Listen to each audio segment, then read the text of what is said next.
Hello, everyone. Welcome to Creator Weekly Live for the week ending August 20th, 2023. I hope you're all having a great weekend. If you're here live, please stop into the live chat and say hello, share where you are, and maybe say where your weather is, because there's all kinds of extreme weather this weekend. So today, the updates I'm going to talk about include an update to YouTube policy, some live streaming updates on YouTube, some new AI tools making summaries, and a new Google Photos memories that may let you create videos. And finally, some changes on X, Twitter. There's always something, right?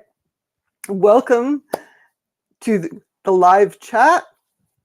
Hi, everybody. If you have any questions or comments, be sure to post them in the live chat. I've also got a QR code here on the video if you want to subscribe to my email newsletter and get all the updates once a week on Saturday. So let me get started. First thing I wanted to talk about is a test that YouTube is doing where, whoops,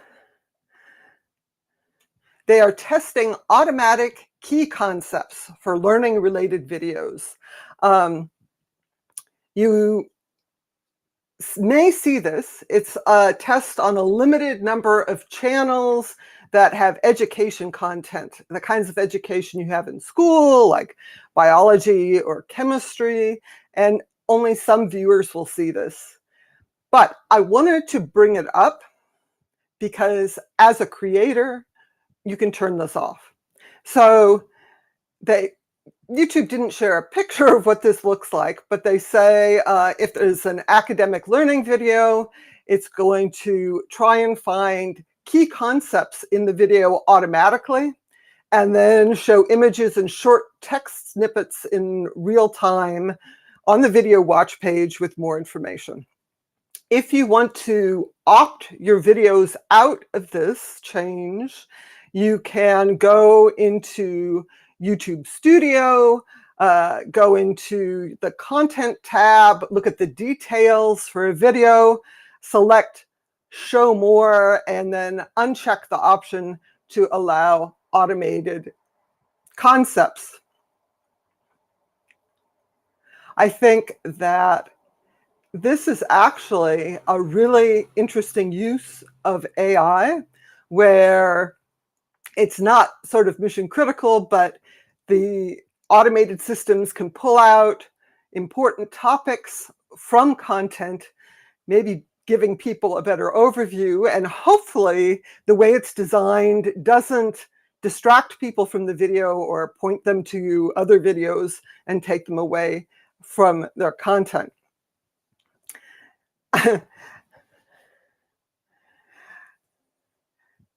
Am I the real thing? Yes, I am. Unless I'm an AI designed to make lots of mistakes. That would be very advanced. Noticeable, or I should say, designed to make noticeable mistakes, because the current AIs do make a lot of mistakes. They just don't. It's like talking to the real BSer in your school who doesn't do the reading, but just kind of riffs on it. That's what the AI does sometimes. They don't actually understand, but they're going to make statements anyway. So here you have YouTube testing this key concepts, and it sounds very, very similar to a new feature being tested as part of Google's Search Labs. So you can opt in to Search Labs, and the idea is that you get an AI result for your Google search. There's a new feature called SGE, that's Google's generative results in search. It's called SGE while browsing. So if you're opted in to this experiment, they're testing key ideas from websites. And the idea is you go to a web page and the automated system pulls out what it calls key points, gives a little summary, and then links back to where those key points are in the original content. This sounds like it actually might be more useful than Google's current generative AI search results. I'm actually testing that, and it's usually kind of terrible. It kind of gloms together results from multiple sources without really considering the quality of those sources. A lot of the information in the summary turns out to just be completely wrong. But this is a summary based on a single document, and it links back to the original so that you can get the highlight and then actually see the real content. So I think this is really interesting and a better use of the generative AI than trying to get it to compile facts from multiple sources, which doesn't seem to work very well. So those are the big AI changes I wanted to talk about today. If you're using Adobe Firefly, I also read they have a new dark mode and it's faster. So all of these generative AI systems are constantly being updated. I want to shift gears a little bit now to a new feature in YouTube Music. I don't know if any of you are YouTube Music subscribers, but I wanted to say that this is a new feature available to everyone. You don't have to be a paid subscriber to YouTube Music. It's called Samples. And Samples is basically a shorts video feed in YouTube Music. You can see some examples in the announcement. But what I wanted to mention is that this is a new opportunity not only to discover new music, but to also create some new content, create shorts. So you can look in the YouTube Help Center and see all the things you can do with this new feed. The idea is you can explore these music video clips, and as you go through the music video clips, you can click a button that takes you to the full-length music video. You can save it to a playlist. You can share a link with people, all these things. But because these are effectively shorts, it's also linked to shorts in the main YouTube app as well. This is all in the mobile YouTube Music app. I don't know if that's going to be coming to the desktop version, but if you are in this feed in YouTube Music, you can click on the Shorts icon, and it will redirect from YouTube Music to the YouTube app and let you see shorts created with that music by other creators. So, if it's a really fun song, you might want to see what people are using it for. Some of the songs will have a little camera icon next to them and the option to use this sound to begin creating your own short.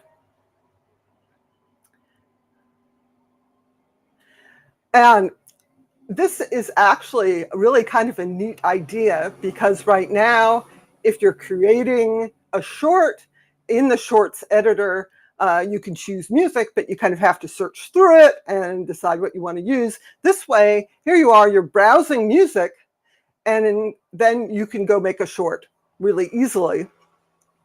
In theory, I looked at this in the YouTube Music app on my phone, and pretty much none of the songs that I looked at had that little camera icon to create a new short. So it's one of those things that's maybe great in theory, but really not a good option in practice.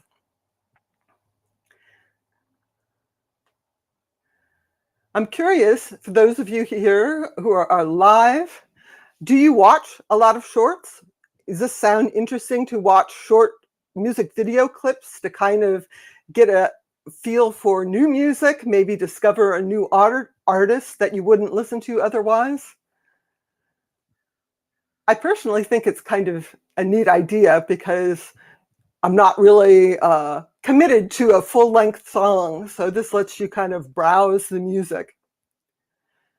All right, I'm going to shift gears here to an update on live streaming. On YouTube, this is very technical and honestly really sort of outside my area of expertise.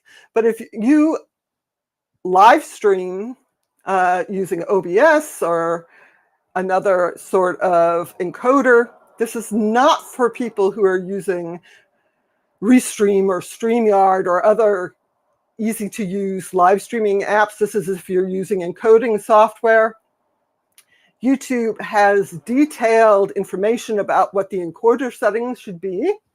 And what is new is that YouTube now supports the HEVC and AV1 codecs, video codecs. The nice thing about that, as I understand it, is that they use less bandwidth for the same quality video. You pick these other codecs, and what you can do is either stream at higher resolution, or it will be better quality at the resolution that you've picked. It sounds great, again, outside my area of expertise, but what this may mean is that you start seeing more higher quality live streams. And I assume that platforms like Restream, like StreamYard, would need to implement this if this is something that they can do. The last, let me see. I lost my tab, but the last thing that I wanted to mention for YouTube is that they have updated their medical misinformation policy. Now, this was really expanded during COVID, where there's a prohibition against spreading bad medical information. They've rewritten those policies. It's not that the policy has changed so much as that the policy is clearer and broader and maybe easier to understand. If you look in the YouTube Help Center, they've basically organized their policy into 3 sections where you're not allowed to share prevention misinformation. So that's information that contradicts health authority guidance on the prevention or transmission of specific health conditions or on the safety, efficacy, or ingredients of currently approved and administered vaccines. There's a section on treatment misinformation. It's not allowed to post content that promotes information that contradicts health authority guidance on treatments for specific health conditions, including promotion of specific harmful substances or practices that have not been approved by local health authorities or the World Health Organization as safe or effective, or that have been confirmed to cause severe harm. And finally, there's no allowance for denial misinformation. So that's content that denies the existence of specific health conditions.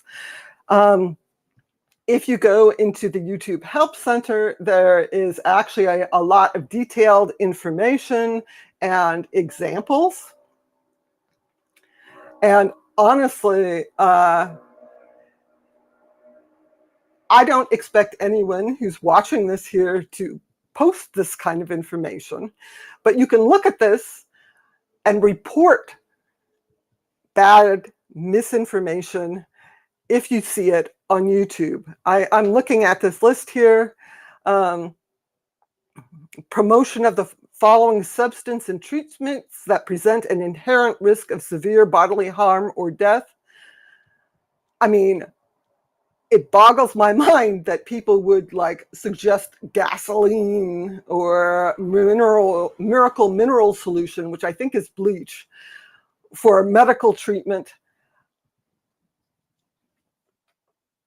It just, I'm sort of speechless when I read about these things, because what are people thinking? Do they really think this works? I don't understand. But if you see this bad medical misinformation, flag it, report it to YouTube. When you're flagging a video, usually you can give a reason and a timestamp where the violating content is. That helps the reviewers who determine if it's a policy violation. Hopefully this means less terrible information here. I also wanted to mention that as part of this policy update, YouTube is trying to proactively collect good medical information. And I think that that's really important, because the bad medical information gets traction on YouTube because there isn't anything to counter it. I mean, not a lot of people post you should not take bleach to treat whatever it is that you're having, because it seems obvious, but obviously it's not obvious. So as part of this, they are talking specifically about removing cancer treatment misinformation, of which there is a ton. And they have generated a playlist of engaging, informative, cancer-related videos from authoritative sources. And YouTube does note that context is important. You can have content that's in the public interest if you're showing a public hearing or comments made by national political candidates, and that you're basically giving context and saying that this information is incorrect. So if you see a lot of medical misinformation, or people in your life share this stuff, you might want to point them to this new playlist that has good information about cancer treatments. So those are the big changes to YouTube. That's most of what I wanted to talk about today, but there's a couple other updates that I thought were kind of nice. The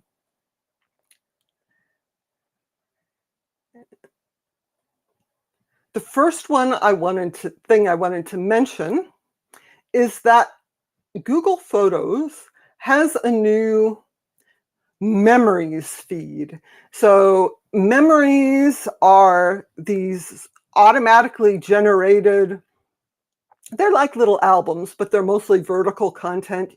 If you go into Google Photos, they are along the top of the app.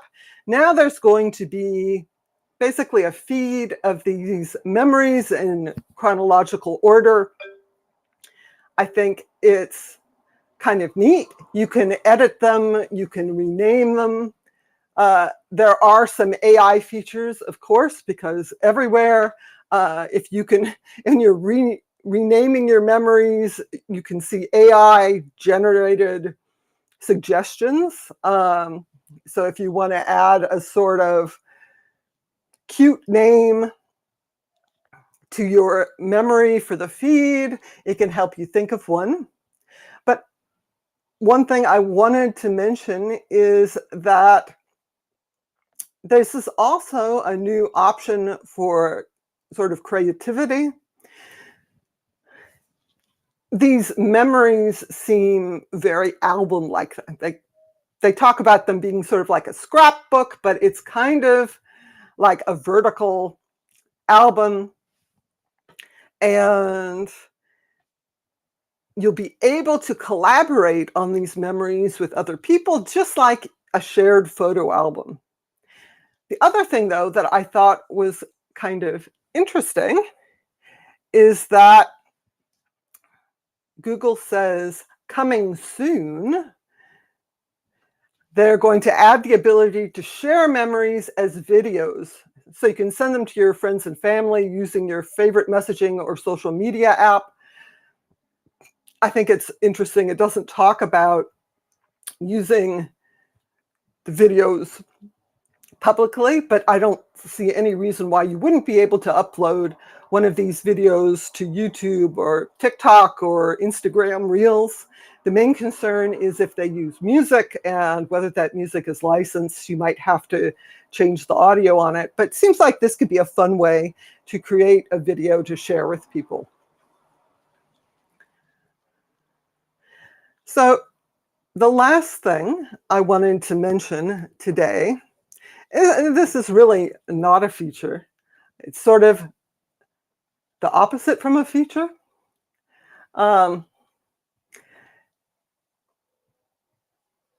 There's always something weird happening on X, formerly Twitter. The big thing that people were talking about is that on Friday, Elon Musk just kind of out of the blue said, we're going to remove the ability to block people except in direct mentions, one-to-one conversations. This has gotten a huge amount of pushback, not only from people who aren't fans of Elon Musk. This is even Elon Musk's big fans who are saying, no, you can't remove blocking. Blocking helps make the platform tolerable.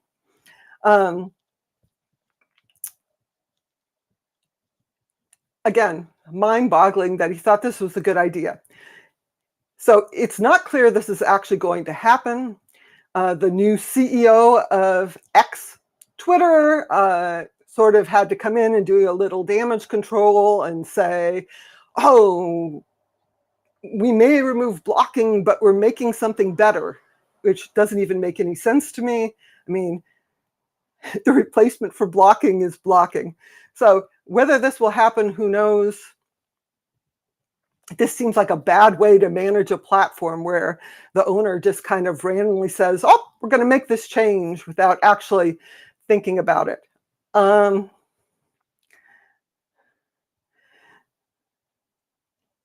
Yes, he's destroying the platform and I am speechless, and that is rare. So it's really, really,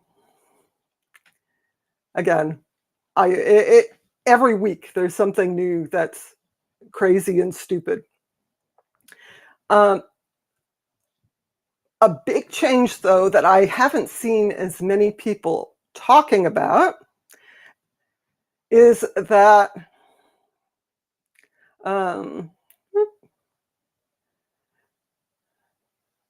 oops, I was sharing the wrong tab. Okay, is that for tweets posted before 2014, the t.co short links no longer work. Now, in practical terms, what this means is that these older tweets no longer have any images linked to them. And if the tweet was sharing a link to another website, those links no longer work. And so, for example, if you look at this really popular tweet from Ellen DeGeneres. This was a tweet. She took a selfie at the Oscars at the time. This is one of the most viewed tweets ever, at least at the time. And if you look now, you notice there's no image associated with anymore. You just see the t.co URL, and that doesn't work. Some people have noticed that the original content is actually still on X, Twitter's servers. So what you see is these tweets without any media associated with them, with broken links. The original media is still there if you know what the actual URL is, rather than the t.co short URL. But that doesn't help, right? So you can get those links if you create an archive of your data. I think those full URLs for media are there, but if you're looking at an older tweet, probably has the media missing and the links broken. It is not clear whether this was intentional or an accident, but either way, it effectively erases a lot of the early history of Twitter, where people were sharing links and videos and so forth. Craig notes that cloud files are always in danger of disappearing. That is true. I mean, Twitter is not a hosting service. They don't promise to keep your data there, but usually if a platform intentionally is removing data, they tell people, right? They say, be sure to back it up. This just stopped working, which suggests that maybe it wasn't intentional. Another change that's happened is that there is an intentional 5-second delay built in to visiting certain websites when people share a link. So to the New York Times, Substack, Threads, Facebook, Instagram, X, Twitter has built in a 5-second delay. So you click the link and it delays 5 seconds before it redirects to the actual website. It seems to be because these are considered competitors, or the owner of the site just doesn't like them, for example, like the New York Times. And some people have speculated that in implementing that, it broke these older short link redirects. Who knows? Maybe it will be fixed next week. Maybe it won't be, but it's broken. So those are the updates this week. Thanks to everyone for joining me. And I wanted to mention that immediately after this, I'm going over to X, Twitter. There is going to be a live discussion there I'm hosting about managing your online identity. Everyone is welcome to participate. The hashtag is on eBoard chat, or you can visit my X profile. Thanks so much for joining me live. It's great to see you guys in the chat, and I'll see you